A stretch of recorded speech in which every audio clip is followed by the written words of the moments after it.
One of my favorite stories about medieval monks, I know everybody has a few, right? About what called? Medieval monks, Oh, okay.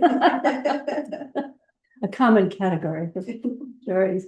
There's a story about one of the medieval monks in a monastery for most of his whole life, and he was doing the work in the catacombs of transcribing the ancient scriptures. And one day he was in a transcription mode, and he was looking at the letters, and he was probably transcribing it perhaps from Latin to English, because it was probably in Latin, and maybe something even before that, maybe Aramaic. And all of a sudden, he throws up his pen and the ink and the manuscript, and he's running down through the halls of the catacombs, and he's running up in the next floor, getting to the what's the guy's name that runs the master, headmaster? No, the Chief monk. the chief monk. Yes, he's running to find the chief monk, and he's shouting, "We made a mistake! We made a mistake!" And the father that came out and said, "What's going on?" He said, "It's not celibate, it's celebrate." So we kind of live with these ideas about spirituality, and these ideas about being good, and these ideas about, in quotes, God. But life is about celebration. One of my favorite medieval monks, who's more available for most people to know about, was one that Eckhart Tolle took his name from. And the name of the monk was Meister Eckhart. He was in the Dark Ages, probably the 13th century, something like that. And he was excommunicated after he died. Right. It's like he gives a shit, right? It's like, who cares? So he made it through all of the Dark Ages and all of the burning at the stake and all of that. And but what he said about the nature of spirituality is that it's all about subtraction. It's all about letting go of everything that's not who we in fact and in truth already are. Our true nature is alive. It's love, it's connection, it's peace. That's who we are. And now we've layered on through our projection, our distortion lens of our wounding, an entire identity. And believing that we are that, have to make the concessions or the overtures into whatever in this projected reality, right? Because we are literally identified with a false identity. So the way that relates to triggers is that the purpose of the trigger is to run up against, have access to what you've been believing about yourself that was never true. And so to go back to Meister Eckhart, it has to do with what do we need to let go of? We need to let go of our idea about ourselves that's not true, that created the distortion lens through which we've perceived and thereby created a reality. So we have this opportunity with triggers.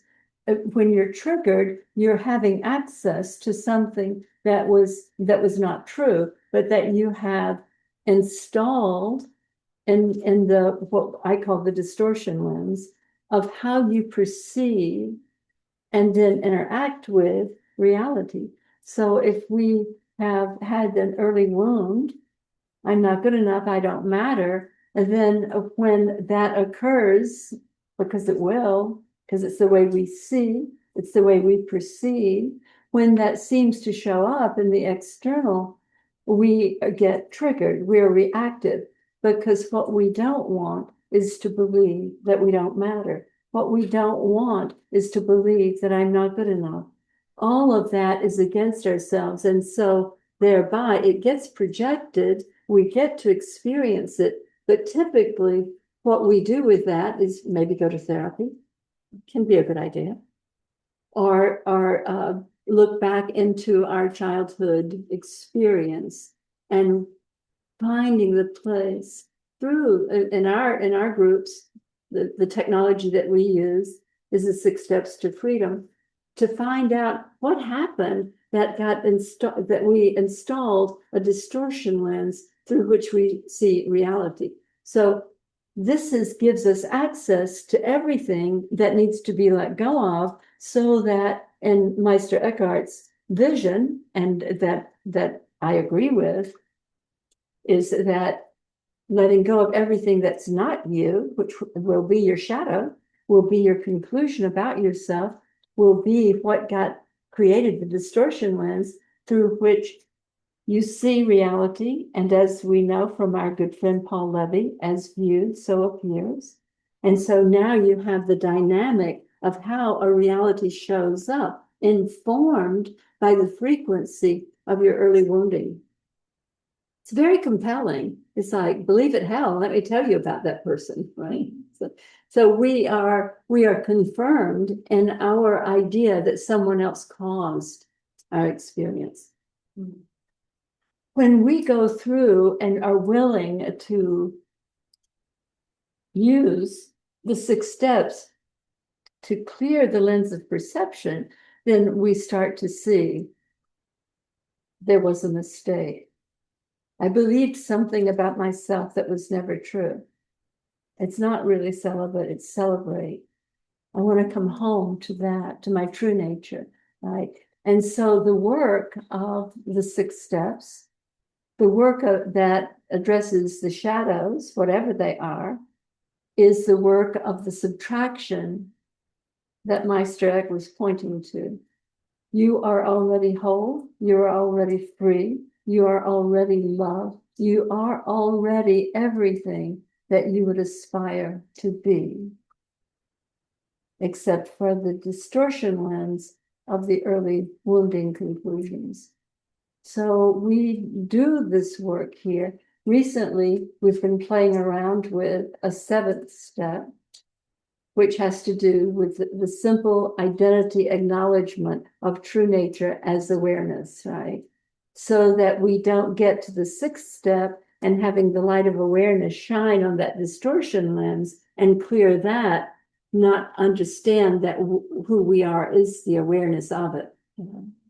Yeah. So we're moving into a more radical shift in perception, actually, but it's implied in the 6 steps, and it's actually experienced through the 6 steps, through the triggers. And the focus is to really take those triggers, to see the triggers are the doorway. Thank you. Yes. And that we have resistance to that. Even Right. though you've laid it out beautifully why it's so important. Right. The trigger comes up and our first impulse is to resist it, distract ourselves, move away from it. Project it. Right. She really is like that. Right. I mean, that's what our minds do, because we have been creating an experience through a lens that is mind created. That conclusion that I'm not good enough or I don't matter was created by the mind in the experience of for most everybody, very early wounding.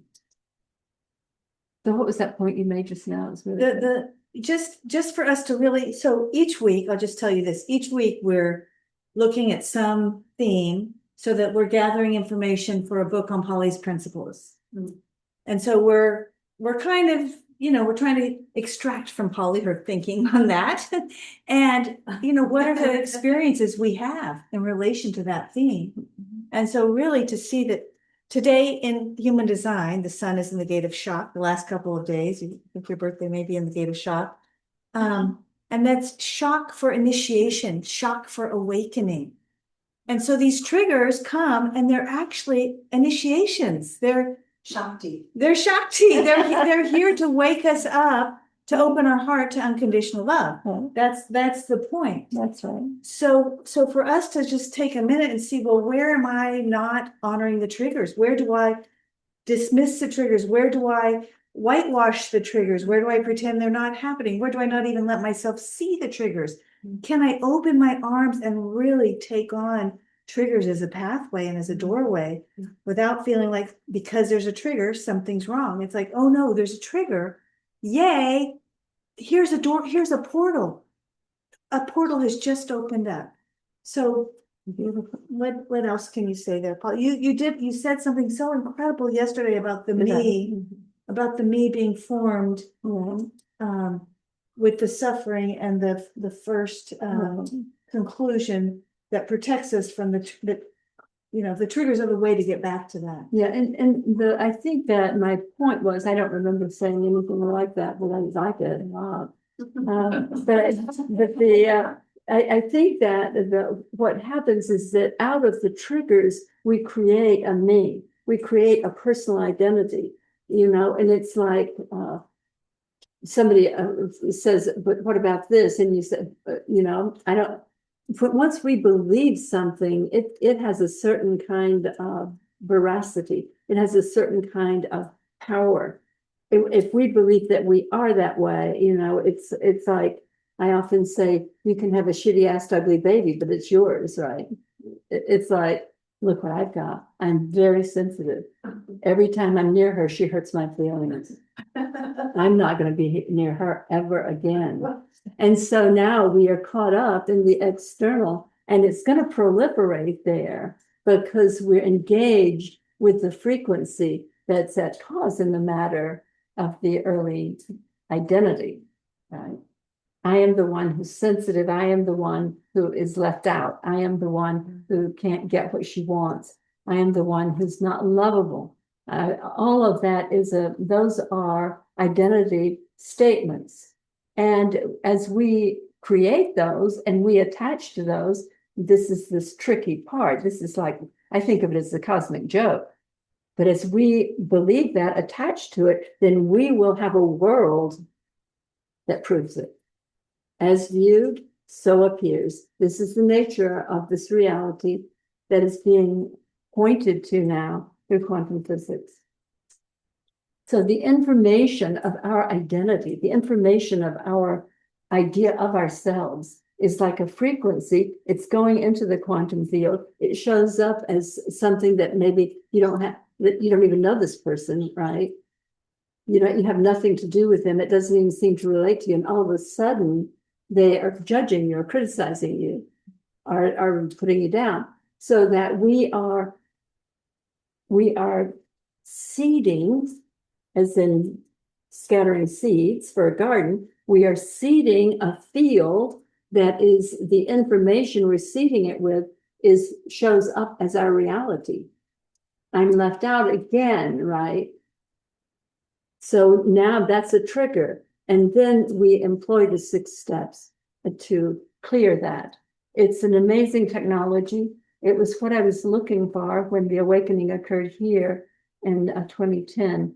All I had then was Ho'oponopono, but I knew in my deeper knowing that it had to do with forgiveness. And it had to do with a misperception. But I hadn't lived through all of these years now that I've lived through, to live into and to teach and to connect with all of you in this mystery of creation, this mystery of identity.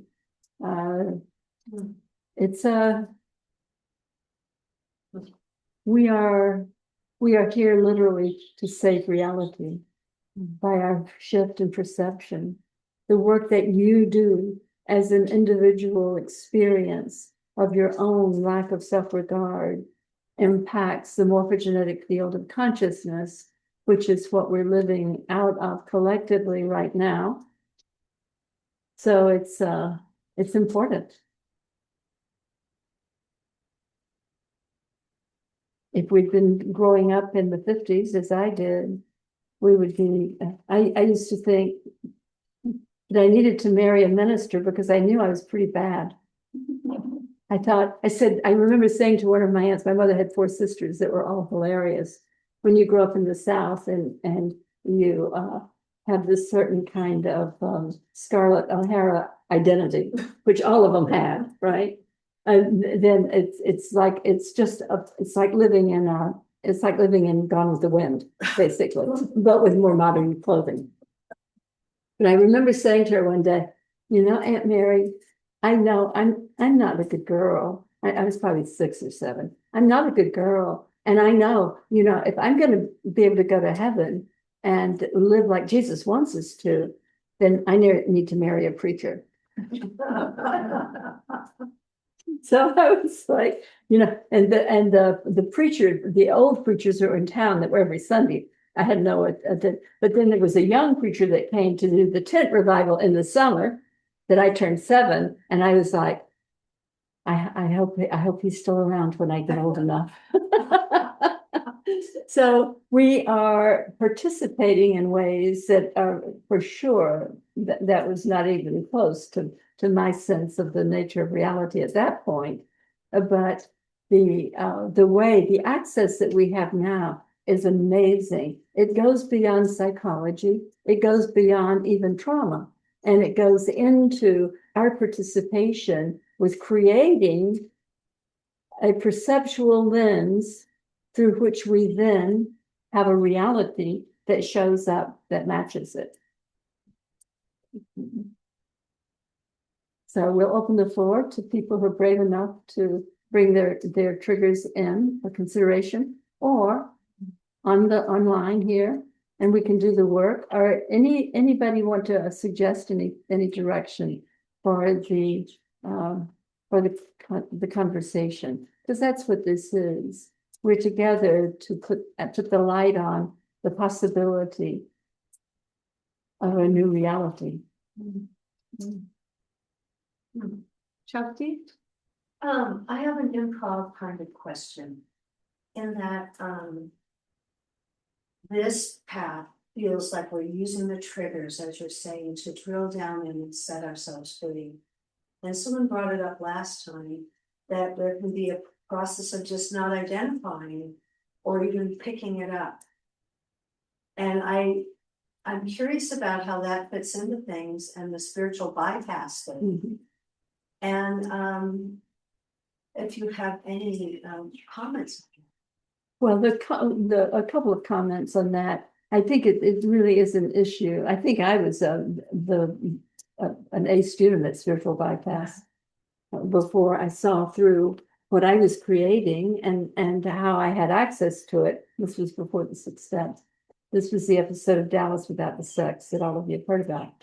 But the whole thing is that until the suffering, or until there's an awareness, like in our Sangha here, we are aware that we don't want to put sugar over shit. We're aware of that. So if we've been caught up in trying to look like we're good, or trying to be a good person, or trying to be contributive, or bodhisattva, or whatever, then we can call ourselves on that. If we're in this Sangha, I don't think people hide out for very long. I don't think if they do, they're probably still not showing up at all. So the whole thing is to tell yourself the truth about suffering. And it can be subtle, because we get inured, we start to not experience our suffering. We put sugar over shit. And so it's really important not to do that. Is that door going to slam? That's moving. It's okay. So is there another question? Did I answer that question, Shakti? Say what else was on your mind. I'm digesting what you said. Okay. And what else is on my mind is, like, I might be sitting with a friend and the friend does something that I find irritating. Mm-hmm. And like it happened, of course, recently. Mm-hmm. And then in that moment, I just didn't pick up the irritation. Mm-hmm. And I gave myself a little breathing room and then relaxed. And for me, that has a feeling of maybe being skillful. Yes. Because I actually have a value and a need for kind of a peaceful, harmonious life. Mm-hmm. And so if there's something I can do to mitigate the beginning, I guess I do it. And I guess plan B, like you're saying about sugar over shit, is to learn to identify for me. If that's what I feel like I have a friend who is a little provocative, and I will say, well, what did you put what I said? Well, how was that for you? Then it's like, okay, I feel and I feel pissed off about it actually. Mhm. So, that's another engagement. Right. And so, I guess I'm thinking maybe is there a beauty in doing both in that? Right, but well, there's the real time thing that's going on, right? Yeah. And it may be that you sort of put it aside to do when you're in meditation in the evening or whenever you are sitting, that you bring it back up as a trigger, having noticed that you were triggered, right? Rather than efforting to work it out at the level of the problem. Yeah. So, to acknowledge that I'm triggered, it's my trigger, and I know what to do with this. Maybe something you'll employ sometimes. No, thank you. That was it. That cleared it up for me. That made me blush. Good.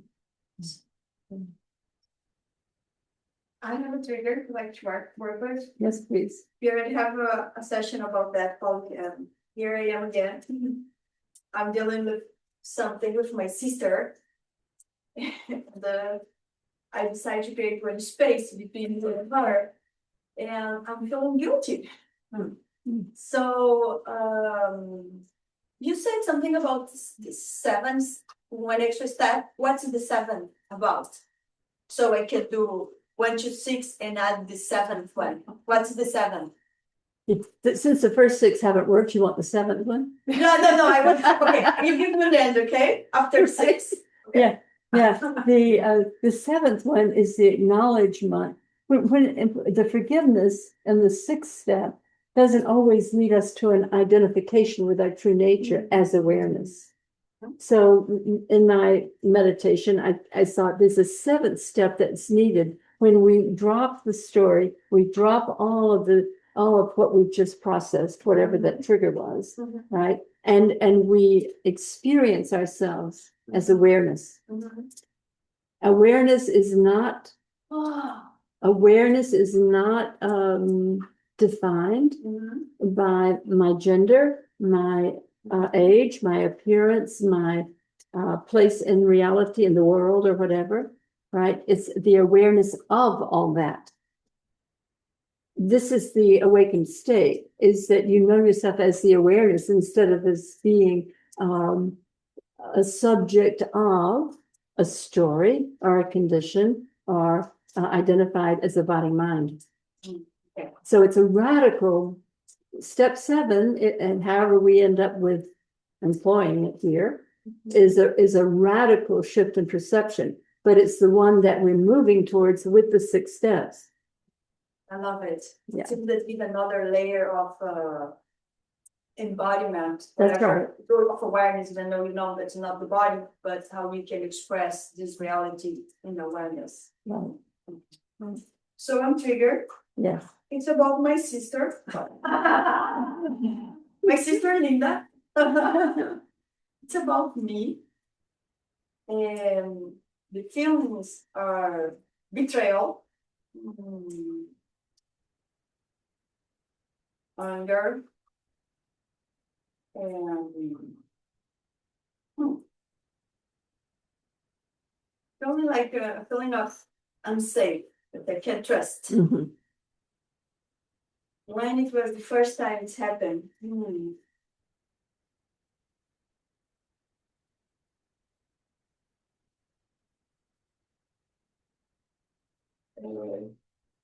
Is she older than you, Linda? She's 2 years older. she's 2 older, yeah, 2 Mhm. years older, Mhm. older than me. Mhm. The first time it's happened, I have very clear memory. What's good? We are fighting. I should be like maybe 3 or 4 years old. She may be 5 or 6. As you can see, that's a long ways. Like long time ago. And she said something bad to me. She didn't want to share the only toy that we had. And I told her that when she'll die, I will pick her in pieces, cut her in pieces, and throw in the river. That's pretty good for a 3-year-old. I've got a plan. But my dad, he comes from a religion that he doesn't care anything about that. And he used to tell us that after that, he didn't care. We could cut it in pieces and put it up in a bag and throw in the river. So, and I was fine. So you had a model for that. So I just repeating his model. And Linda said that she told that to everybody. My mom, she was horrified, all the neighbors and whatever. So that's where the first time that I was saying, so well, I can trust her even though when we are fighting. So anyway, so I felt, yeah, that situation brought to my mom give me hours and hours of lecture. I thought that she was concerned that they could do that. So it was very painful because I realized that I disappointed my mother and she was very upset with me. So that's the, and I felt like I'm not good enough, of course. I don't deserve to live. And I felt like something is fundamentally wrong with me and we can't fix that. Wow. Yeah. So that fundamental, there's something wrong with me. It's like I'm at the core, an error or bad or whatever, right? And so it, besides the conclusion, it gives the experience of not having access to it. You know, if it was my long hair, I could cut it. If it was the way I walk, I could change it. But this is at the heart of the core of the matter of your identity. It's almost like I feel like I'm hopeless. It's nothing that I Right, can't get it right. No, because you can't get to it. It's fundamentally who Yeah. you are. That's what happens with very early experience conclusions. Is that they seem like who we are. And it's not like it was even a lens or a label for the child in that dynamic and all of those interactions around that particular incident. It got reinforced on every hand that you were bad.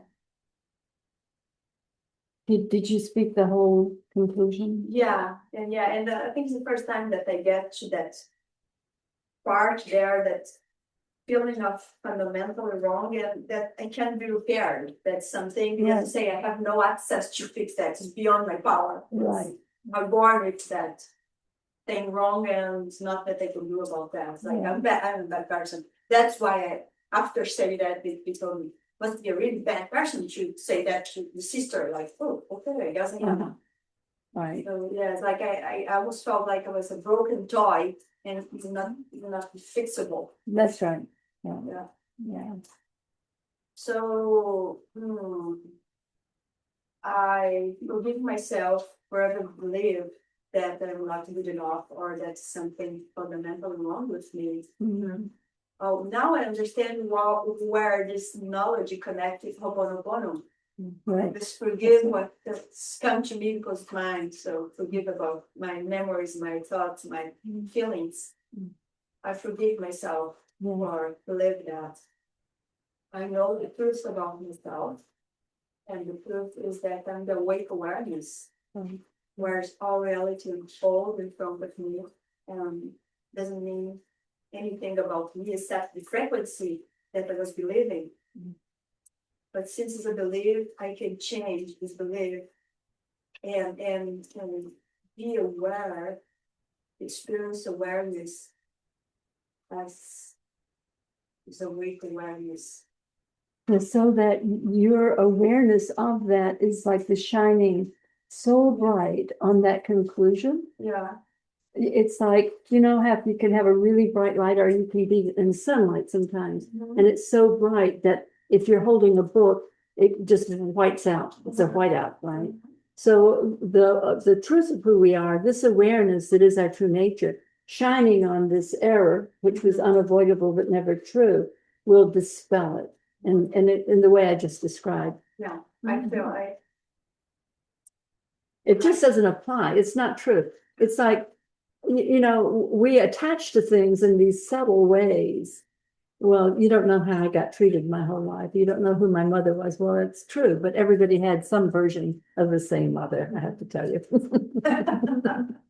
She wasn't always the sweetest girl on the block. But the whole thing is like, we're elevating consciousness out of the materiality of the, say, the trigger and the self-conclusion. It's like we're simply unraveling it, dispelling it, and at some point it simply is whited out by awareness. I am the awake awareness in which all reality arises. Right? I am the awareness of it. If I think I am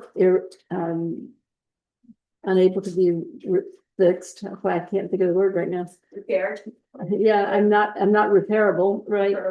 I'm hopeless, I'm beyond help, right? Then we are the awareness of that. That's like a label. That's like the distortion in the lens through which we perceive reality. And now the way that we see everything is going to have something of that information on it. It may not always be in front and a center, but it's going to be there, and it will distort our version of reality, and it will distort our possibility for being freely expressed. I see that, I perceive that, yeah. So good. Yeah, and I shift my perception for, yeah, see this part, that believe on that for so many years, but also perceive the awareness that's perceiving the whole experience. Exactly. And remain in this one. Yeah. Thank you, Lynn. Woo! Woohoo. Freedom! And she's free now too, by the way. Yeah. You were insisting on a version of her. And even if she behaves in the same way, it can't impact you. Because the one that's perceiving the reality is not impactable for just when I'm identified story. Exactly. And when, well, one step back, it's like, oh, it's like a movie, as you said. Yeah. Exactly. So, Yeah. very good. Thank you. Yes, Susan. Yeah.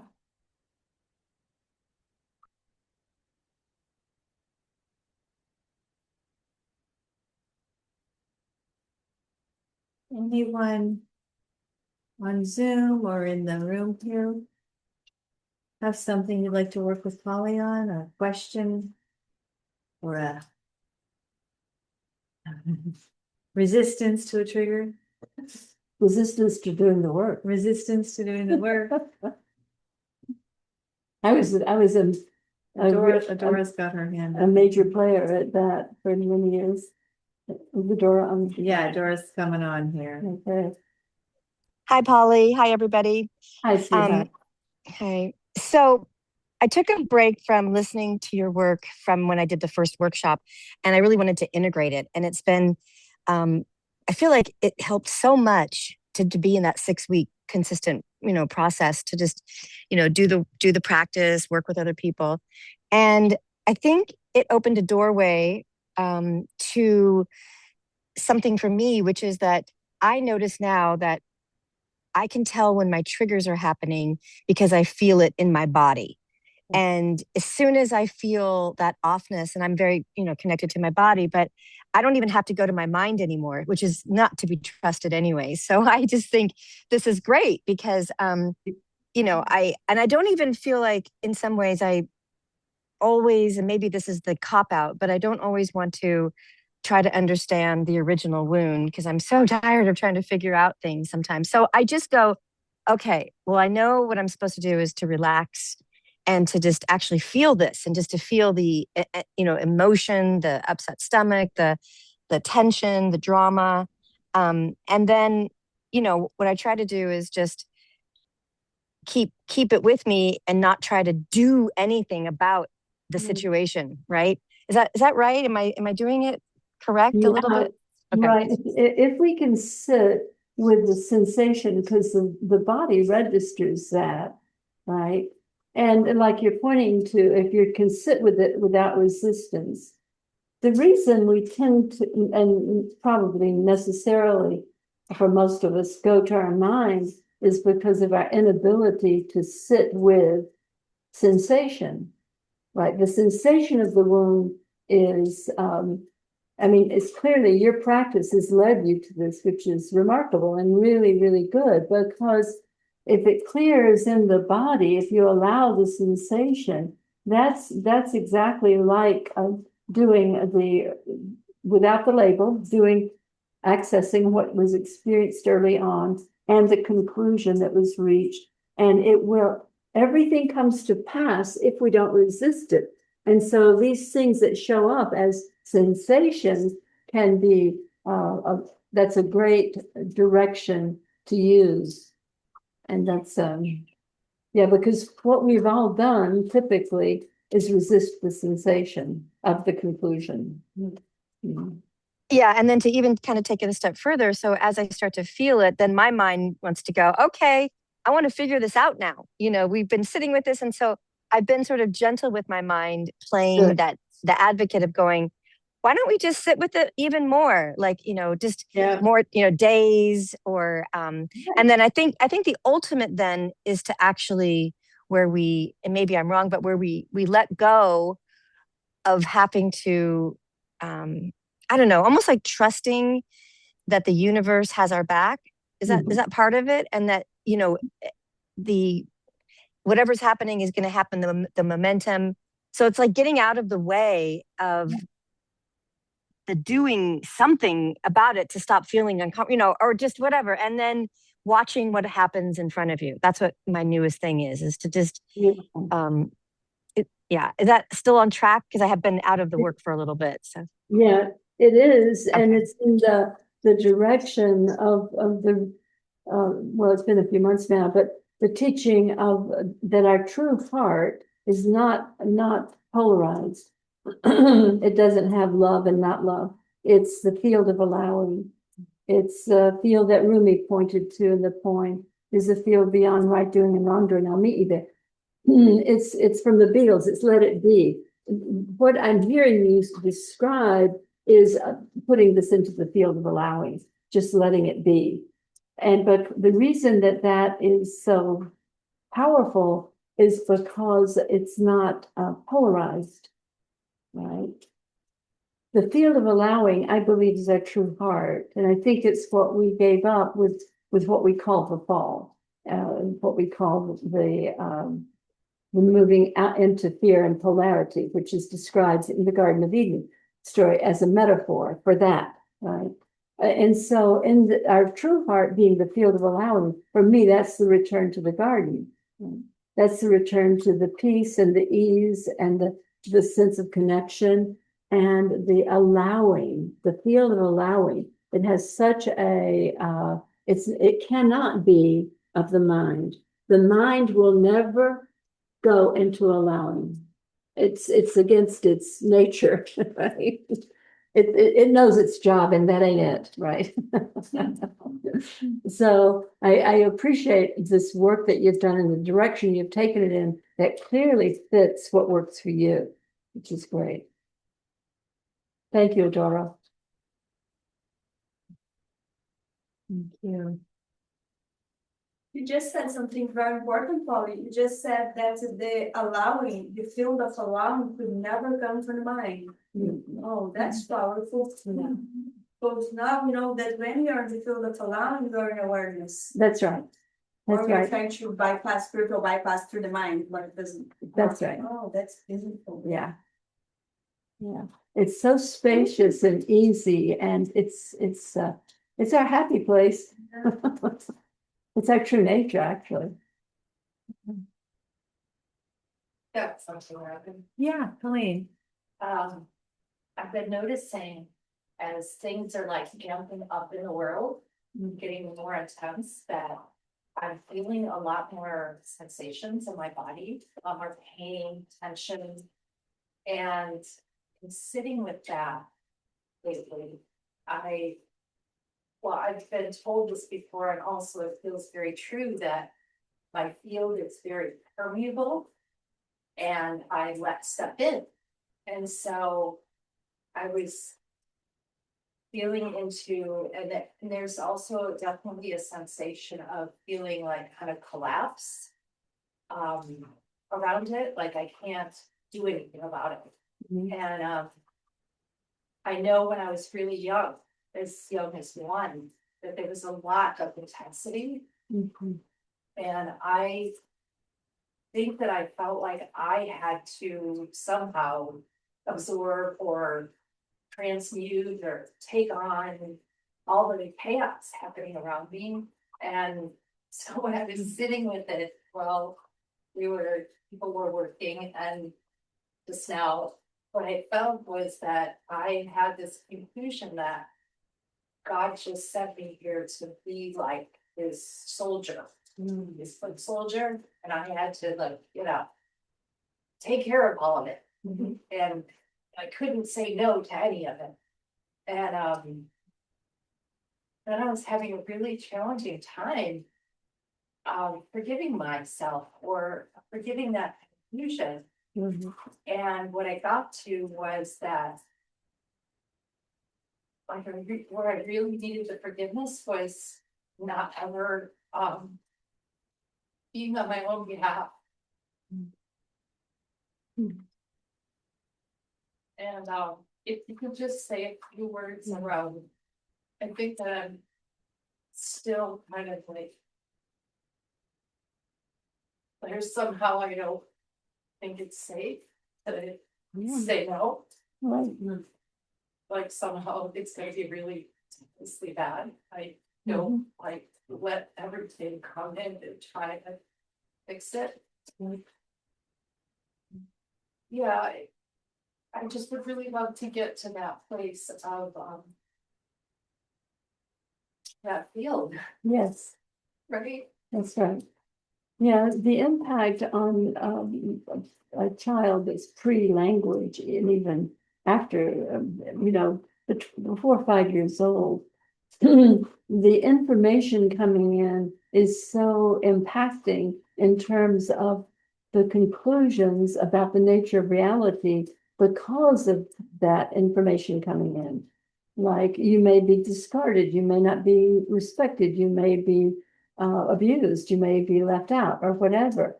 So the conclusion for those in that early time is something that requires that we do the work after we have a way in which to perceive what was going on, letting go of the judgment of it, who we were being, and what our unavoidable but never true conclusion about our part in it, whether it was self-blame or our our assignment to withstand it, whatever. So it's a perceptual shift. And when we get to the child, when we get triggered and we may get to the child, then we can do that level of work in that context. But as we move into the conclusions, what we're doing is consciousness is rising into its true nature, which is awareness, to see the entire movie that we incarnated into. When the only thing that the little child could conclude was, it's up to me, I've got to be good. It's that unavoidable but insane experience conclusion. Yeah, so it's in the seeing, which is awareness, the light of perception, of awareness shining on that early wounding can start to just dispel it. It's like we're talking about a light that's so bright that it just erases everything that it shines on. The identity, when there's early childhood trauma, the identity is very insistent.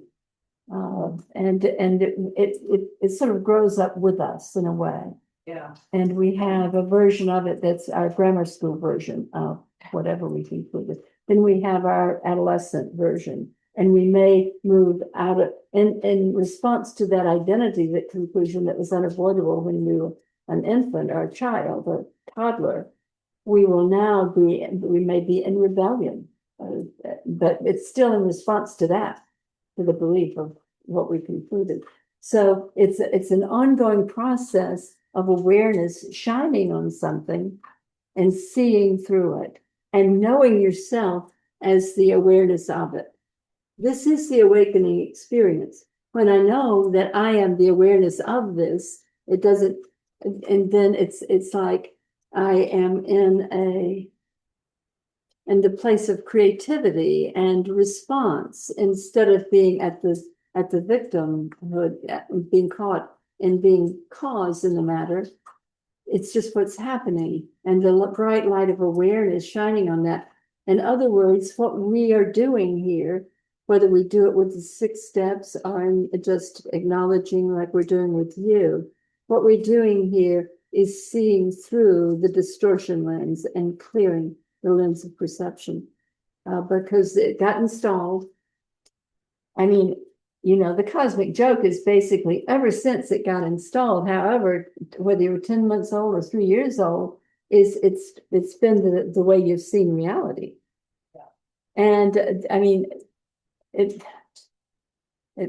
that somehow, if we can get to a higher court, we may want to make a case about that. It's like, really? That's what we're going to do? That's it. So it's the awareness is it. I am the awareness in which all this shows up. I am the awareness in which that showed up then. I know who I am. I am the awareness.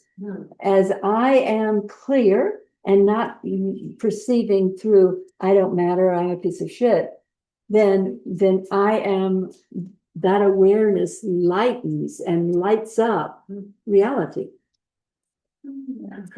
It's a high frequency.